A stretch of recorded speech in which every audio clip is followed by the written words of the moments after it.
to God's remnant people. I have heard the reproach of Moab, God says, which are the Arabs, and the revilings of the children of Ammon, whereby they have reproached my people to magnify themselves against their border. In other words, they've taken the borders of Israel and they've called it their own. Therefore, as I live, said the Lord of hosts, the God of Israel, surely Moab shall be as Sodom, and the children of Gomorrah, Ammon as Gomorrah, even breedings of nettles, and the salt pits of perpetual desolation. Now, we've got Zephaniah in this verse. There's more Ammonites and Moabites now than there ever has been since the foundation of the world. They've never been like Sodom and Gomorrah. They've never been like salt pits. I mean, see, Zephaniah is really shooting off his mouth on a lot of subjects here which had never happened. You see that? And yet people say they believe Zephaniah is a true prophet. Now how would you like to go to a Baptist theological debate and let them knock down Sister White?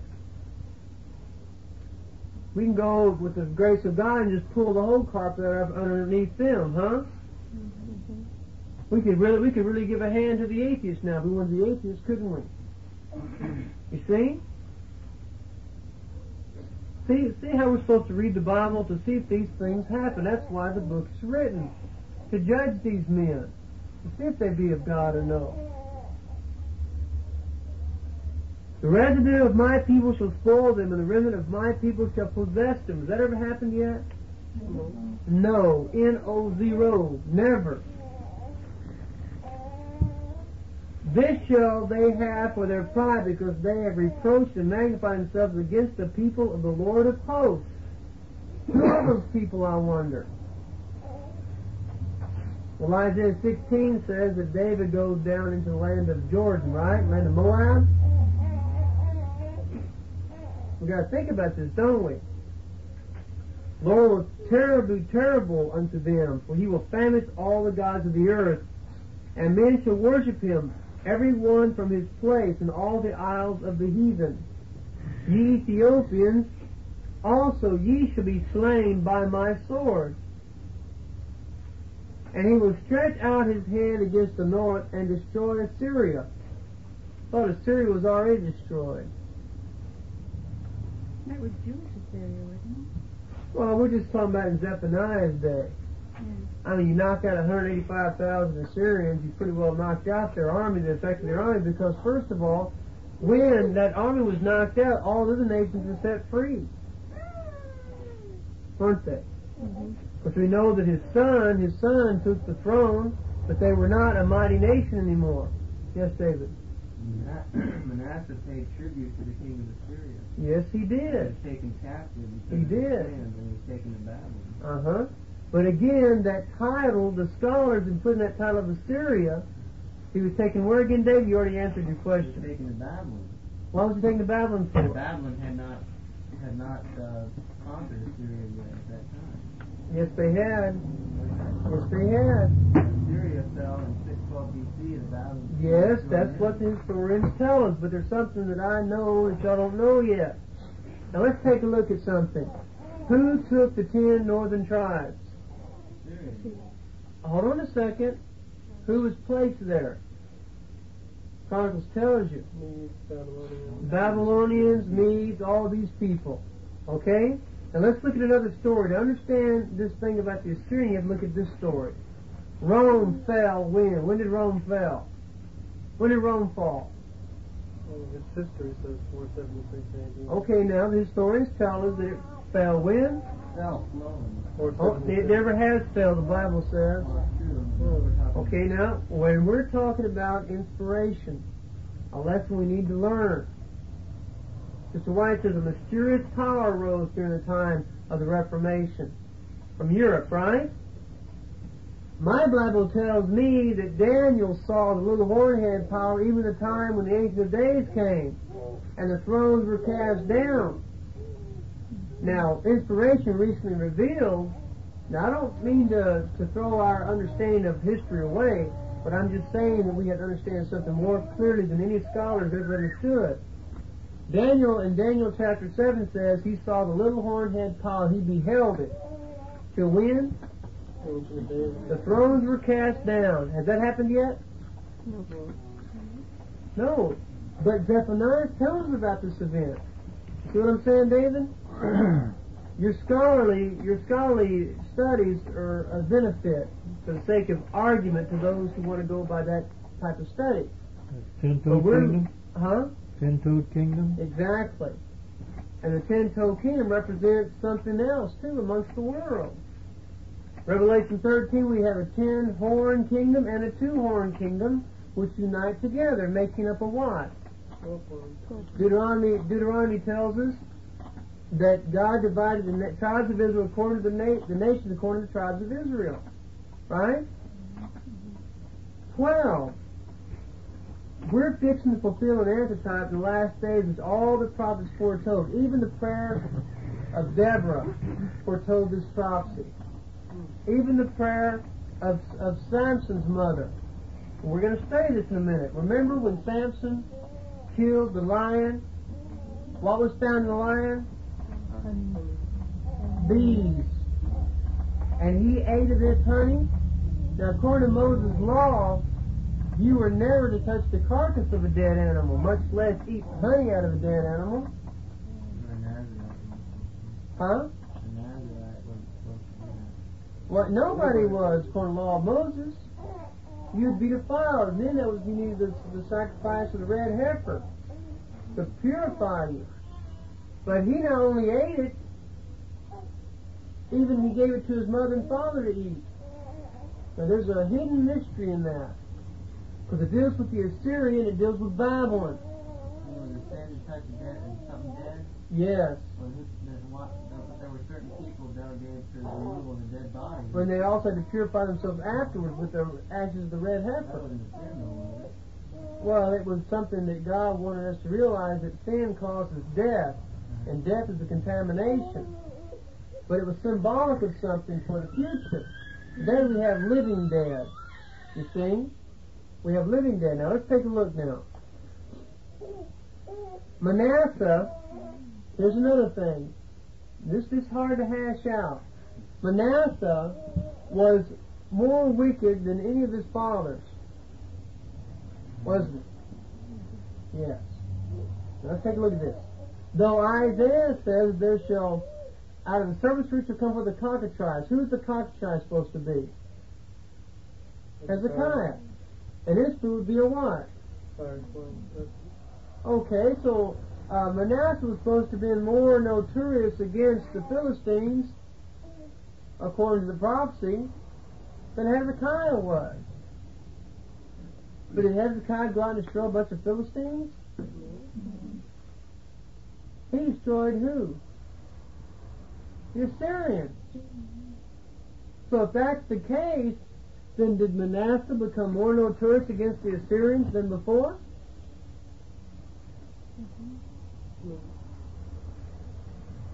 In the days of Manasseh, did the firstborn feed and lie down in safety? So there again, you see, something's wrong. But it's nothing really wrong. It's just we have to understand that God has hidden secrets. In the days of Elijah, when he went up to the mount to look for the cloud, how many times did they go up and look? 7 times. And it says, and the cloud appeared as the size of a man's hand. Just much as that's the sign of coming from a man.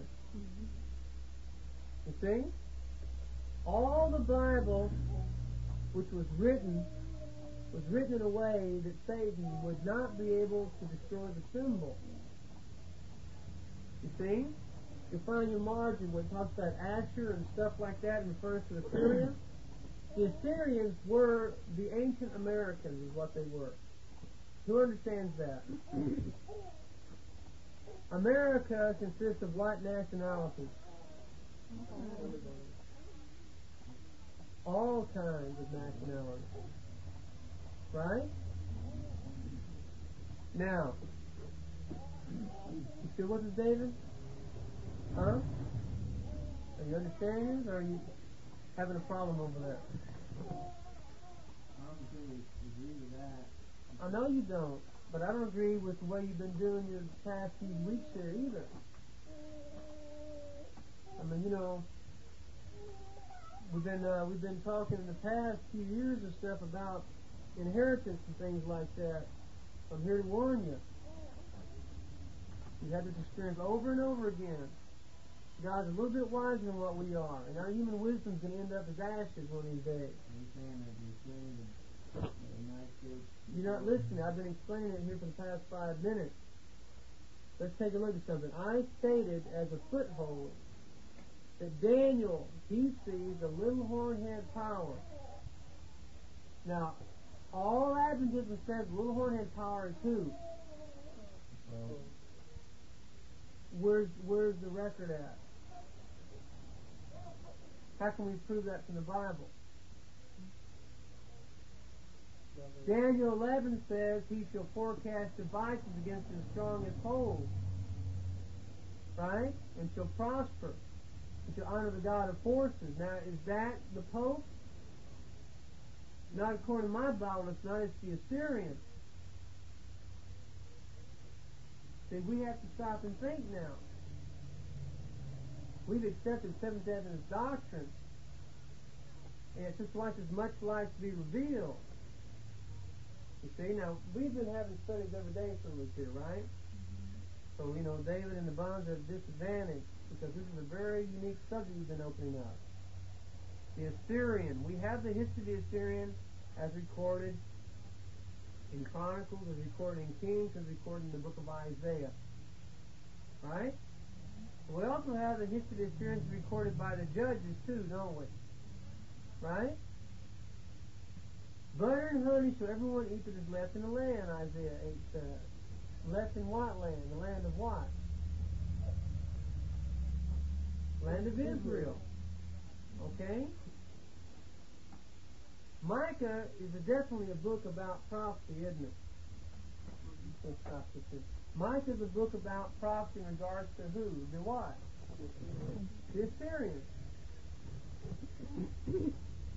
Micah 7 tells us the story that he desired the first ripe fruit.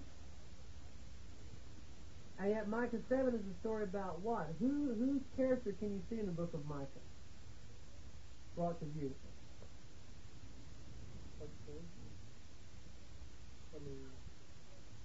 Whose character is brought to view? Trust not a friend, put not thy confidence in a guide, keep the doors of thy mouth, pour life in thy bosom. Samson. Samson is the character brought to view. Who can see that clearly? Right? When Habakkuk talks about thou hast sinned against thy soul by turning off many people, whose character is brought to view there? Who? One that comes to evil covetousness. Who's that? Achan. Habakkuk has the character of Achan being revealed to it, right, David?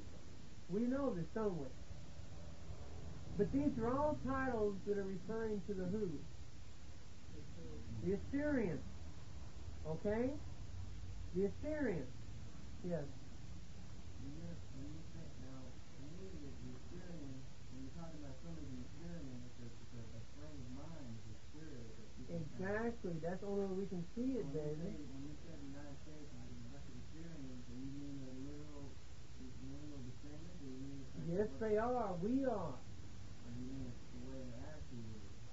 I'm talking about the way their mind is. You see, the seed of God is the truth, implanted in the mind from heaven. You see? Like we've been bringing out, like Elizabeth brought to our attention, in the Kevin's candlestick, with the bowl and the two trees, it looks exactly like a woman's what? Ovaries. You see? Remember seeing that when you said last time? Okay, well it's true. It is the woman, isn't it? So it's the seed of the woman. Right? Which is the light of the world. It says it was the Word which lighteth every man that cometh into the world. You see, this light, the mother of all living, lighteneth every man that cometh to the world. They come to the womb, don't they? Right? To the baptism. Now what we're trying to do is this. Zephaniah prophesied in the days of Josiah. Okay? he states that God is going to consume everything off the land. Now, once we see what Zephaniah is teaching, then we'll go back to Micah. See what Micah says. So if we have concluded so far, or thus far, that Zephaniah, his prophecies have not come to pass. That's simply what we're stating. Now, the Assyrians. We hear about the book of Jonah, and God tells Jonah to go preach to who? And where does Jonah run to? Okay, seacoast, right? To take a trip where? Right.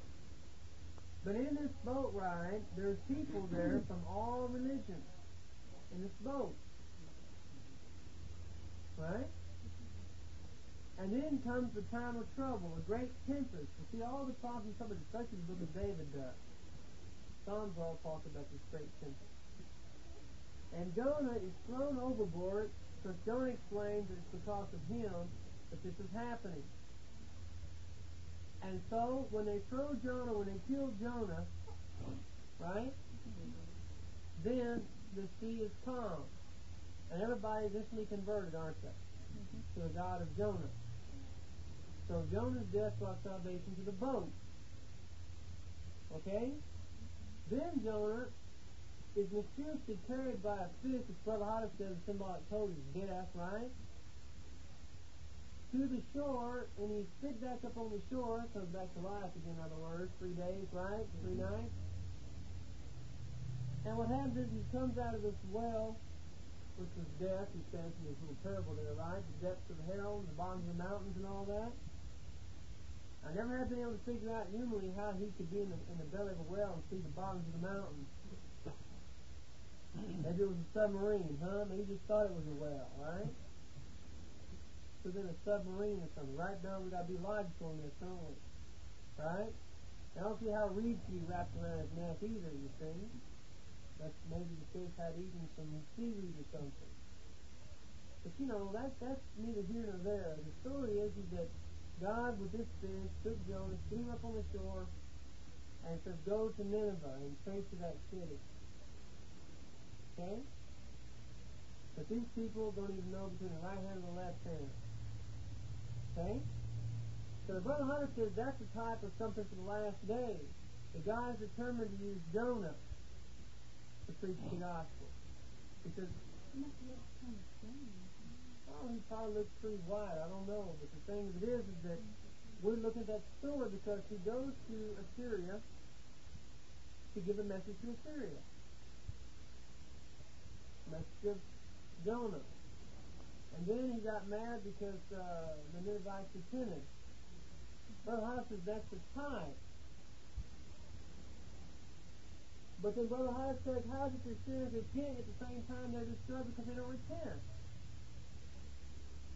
Because another name for Assyria is what? God says, behold the land of the Chaldeans. Look at that land, God says. This people was not until the Assyrians found it. In other words, the Assyrians who repent at the preaching of Jonah they're not the Assyrians anymore. So that's the mystery. You got to look at the book of Jonah. After the experience takes place over in Israel, then what happens is the message of Jonah goes out to all the world. You see? And then those who do not repent at the preaching of Jonah, they become the what? The Babylonians. You see, the Babylonians. You understand that? Mm-hmm. I mean, you know, the message of Cyrus, the death of Cyrus, you know, and the resurrection of Cyrus is a message to all the world that to face. Even the Assyrians are going to have to face it. You see? Now, another thing, if we read in Isaiah chapter 13, that God's going to bring the Medes upon Babylon, right? Mm-hmm. And it says the Medes will be brought in, and it says they're going to rape the Babylonian women. Now, why am I bringing up all this contention for? Am I trying to disprove the Bible? We know that Cyrus is a man more precious than fine gold. We know we're going to dash the little ones in pieces, as Psalms 149 says, right? Psalms 137 talks about, what happens if you dash that little ones against the stone. That's the army, our army, right? But now, Mark, would you want to go out and rape Babylonian women? Is that righteousness? Well, something about personal, and I saw something that I was really... Well, I can't, but it's right there in the Bible, isn't it? Do you know what I'm talking about, David? Right? Would you like to go to war, David, and be told of God to rape the women? You can't see that. You know what I'm talking about, Terry? In the scripture you read it, right? Now that is a real stumbler, isn't it? You see? Or maybe it means what it's saying.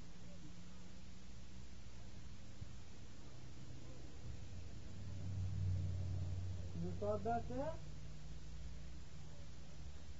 Cyrus's army didn't rape them. No, not Cyrus of old, but neither did Babylon become a Sodom and Gomorrah like Isaiah 13 says. No, it says in Isaiah 13 that Babylon will not be dwelt in, to be a desolation. Oh, not according to Cyrus, he had his throne there. But these are prophecies for the last days. See, God is the God of righteousness. He says it, and it will come to pass. And all the righteousness we have is His Word, right, Paul? Have you tried to be Mr. Goody before? Okay. You see? But the thing of it is that the Bible is what's going to judge the world, because people do not know what it teaches. Now, our discussion was about the Assyrians. David gave us some information. Okay? I love scholars. The only way I can answer his question is by simply, and it takes little time, showing him the comparisons between the Assyrian of Isaiah's prophecy, the Assyrian of Micah's prophecy, and the Assyrian of Zephaniah's prophecy, and the Assyrian of Nahum's prophecy. Nate, go ahead. Didn't the people in those days, these days, that the prophets obviously are not doing them any good anymore. They're all dead and gone. Right. They're for our day now. But at the time the prophets were prophesying in their day, didn't God originally intend the prophets to be for them so that they would listen to what the prophets were saying and try to turn their lives around? No, that's the mystery. No, because God knew they wouldn't. God had already given them the warnings and messages. And many things the prophets said they never wrote down. The books that the prophets wrote were for future. You see? Jeremiah didn't write everything down that he said. Neither John the Baptist write anything down. But God chose other prophets to write down what these prophets wrote. See, it's the paradox of the ages.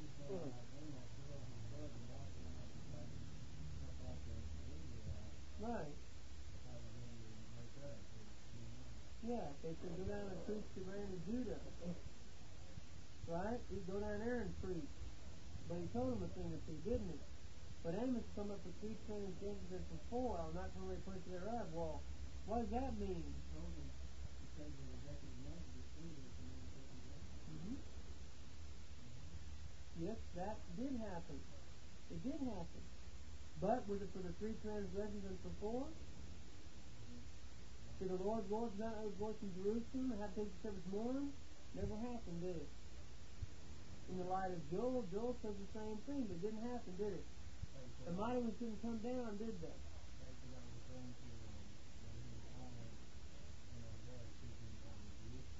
That is the preliminary tide, but David, it didn't happen the way the prophets teach. Joel tells us that on Mount Zion they're going to do signs and wonders and all that, you see? And the reign of the Lord so called. Well, Hezekiah's day, were there signs and wonders? No. The land didn't become like the Garden of Eden with great prosperity. Hezekiah turned right back around in Isaiah 38 when the Babylonian kings came in. He didn't say anything about the Lord. No great prosperity. Look at Haggai's book. Haggai tells Zerubbabel, was there men in Zerubbabel? Yes. Was there a man named Joshua? Yes. That guy says, I'm going to give you prosperity from the 24th day of this month, even on. You see? Great prosperity. Did they get it? No. He says, I will yet take, in a little while, I will take the heavens and the earth. And God of the nations shall come, and I'll fill his house with glory. Did he do that? A little while? Woo! How many years ago was that? A little while?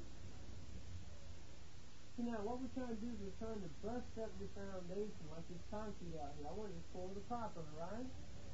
He says, no, just break it up. Okay, now.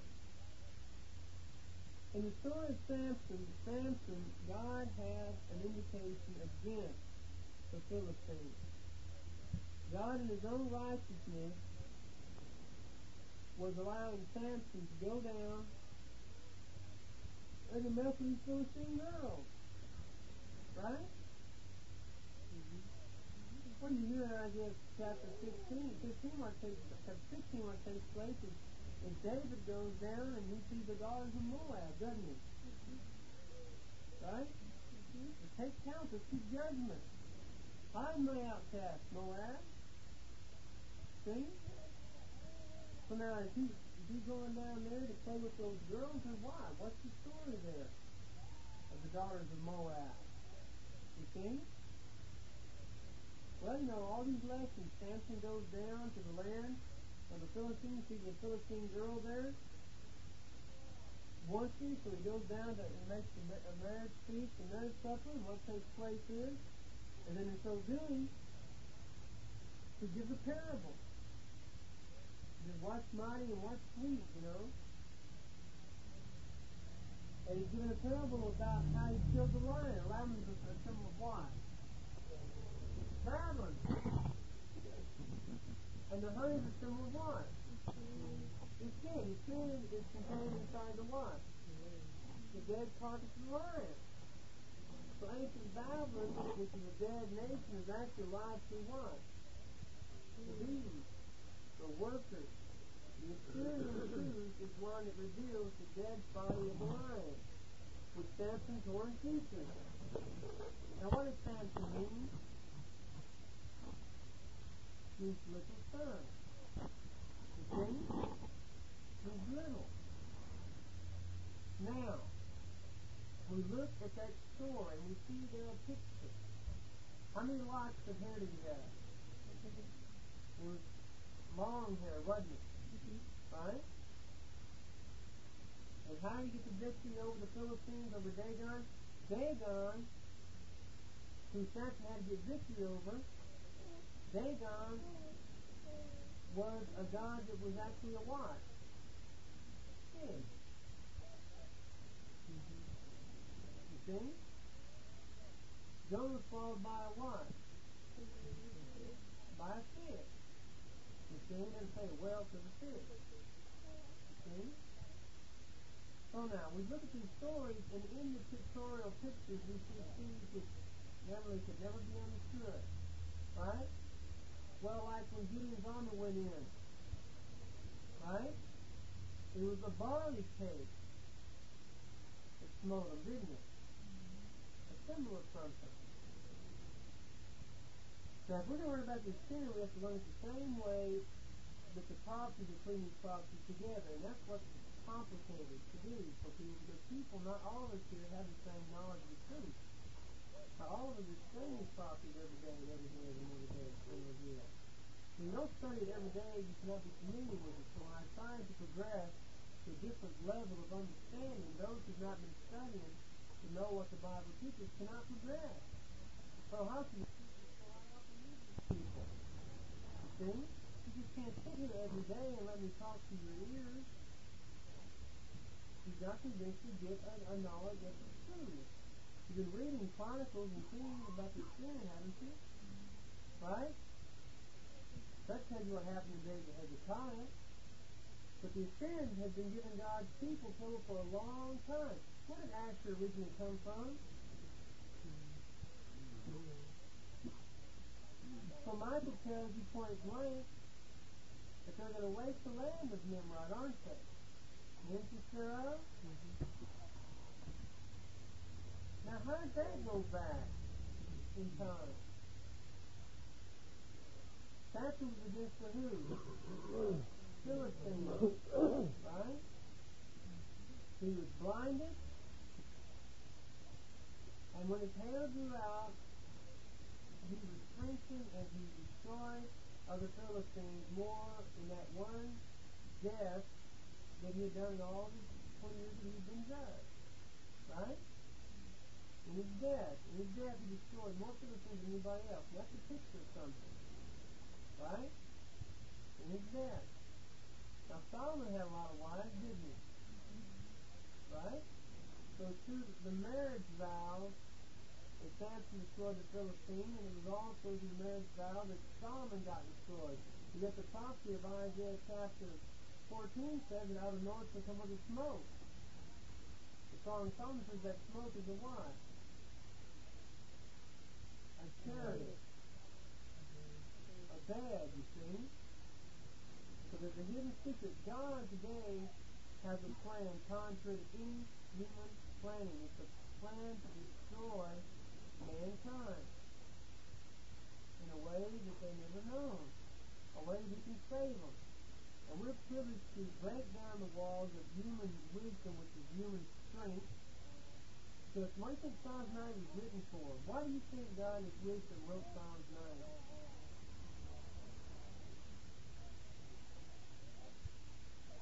Why? Who knows what Psalms 9 teaches? Human situation. Well, he foresaw that we would have those amongst us who would bless with human wisdom. And Paul in his day says his human wisdom was dumb. A whole lot easier to see the wisdom of a carcass of a lion with honey in it than to see the seed of the Assyrian in regards to Samson, which is Micah 7. Right? Than it is to sit there and learn all the theological ins and outs of the subject. Because the theology, we have to know both sides of it. That's why we have to learn both sides of it. Now, how does Assyria fall? By Samson.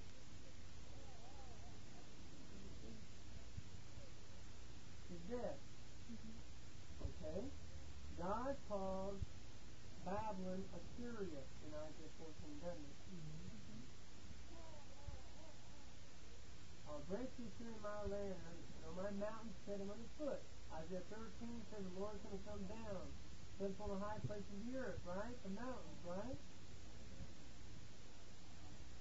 Okay? So then we find out, don't rejoice, Philistia, because the rod smoke tree is broken. By the servant fruit to come forth this cockatrice, and his fruit or his offspring is going to be a what? A fire-flying serpent. Okay? So, it wasn't so in the days of Manasseh, was it? It wasn't so in the days of Hezekiah. Well, we didn't understand these prophecies until now. They were written for our time, the days of the voice of the angel, in this 7 cities, as he hath declared to his servants the prophets. Zephaniah tells us right here, God heard the reproach of Moab. Says here, in verse 12, chapter 2, ye Ethiopians also shall be slain by my sword, and he will stretch out his hand against the north and destroy Assyria. Okay? Will make Nineveh a desolation and dry like a wilderness. When did Nineveh fall? Who destroyed Nineveh?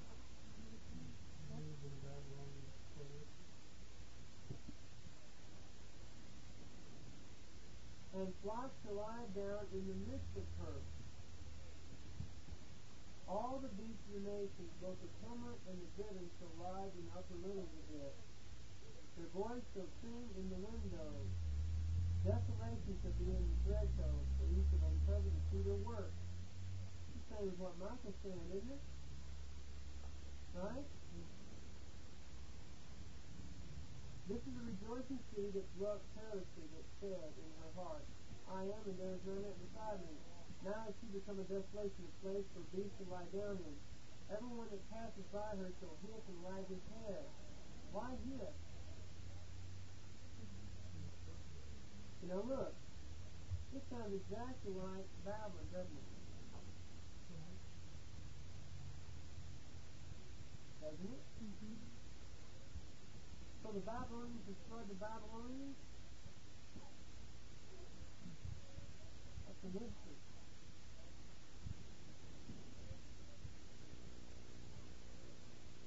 Isn't it?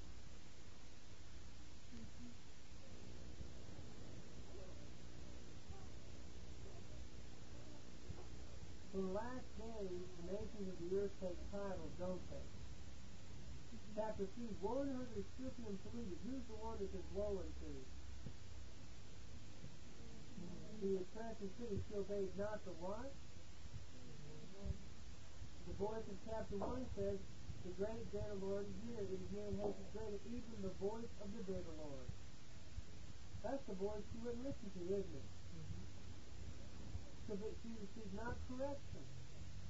She trusted not in the Lord. She drew not near to her God.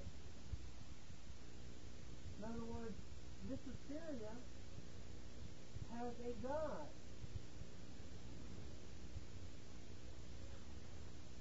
Who was the God of the Assyrians?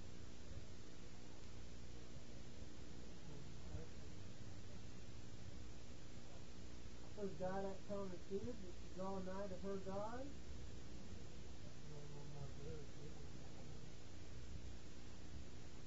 So this Assyria is the one who receives not correction. She's the one who drew not near to her God. Her God must have been what kind of God? The living God. That's even more confusing, isn't it? Mm-hmm. So what kind of Assyria is this in chapter 3? Huh? God's people, isn't it? Now yesterday when we studied this last night, we said, now look, Jesus was the Assyrian, wasn't he? Mm-hmm. The Jewish leaders were the Assyrians. And the Romans were the Assyrians. Alright? Everybody was ruling somebody with some kind of rod, weren't they? The Assyrians wanted people to believe like they believed, didn't they? Huh?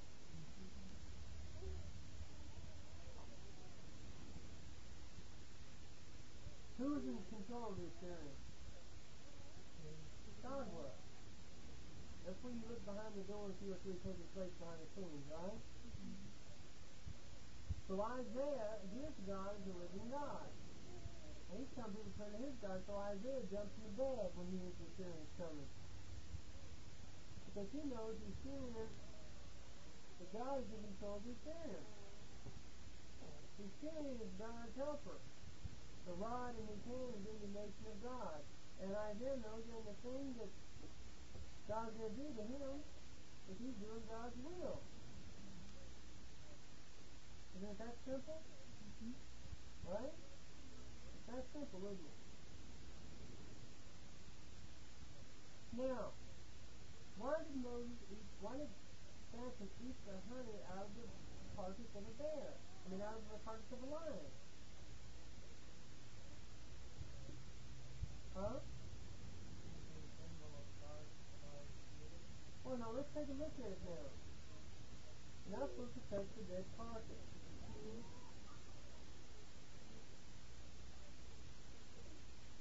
Be defiled. But what virtue does honey have in itself? Well, energy, but what else? You know, David?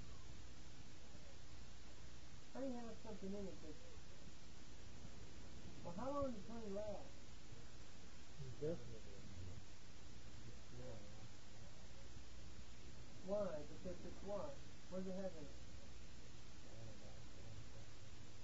A softness, right? It's it doesn't rot. It's antibacterial. Sterilized. You can go on these beehives and they have mummified bees in there. They never rot because they kill it properly for so long. When a mouse or something gets in their beehive, they'll kill the mouse and put propers all over them. You see? Mummifies them. They don't rot. So the honey symbolizes something that you gotta eat. You see? And it keeps it from being defiled from the carcass of the wife. So we find out that Babylon was destroyed a long time ago, but has Babylon ever been destroyed? Neither he that Persia or Greece, right? Because it says in Daniel's prophecies that this other beast ate them up and devoured them. So at the fourth beast, Rome became actually Babylon, Persia, Greece, and Rome. And Rome is another form of Babylon with eyes. Didn't Nebuchadnezzar claim to have eyes? He wanted to be a seer too, didn't he? Built an idol, an image, right? And so the thing of it is that we see that Assyria is a general title given to all those who live by the sword and die by the sword. Assyria is a title given to all those who do not follow inspiration. That's who the Assyrian is. They're the Meher-Shol hashtag. So God lays in Zion for a foundation of stone, a side stone, a precious cornerstone. He who believers shall not what? You see? So it says, the departure go out from this is the present presence of the Lord. Right? You should not go with hands to one's life. The Lord shall be before you, and the Lord's eye shall be your reward. It says, my servant shall be strong, he shall be very prudent, he's going to be deep teachers, right? That's how these people go out of the midst of her, right? Out of Babylon.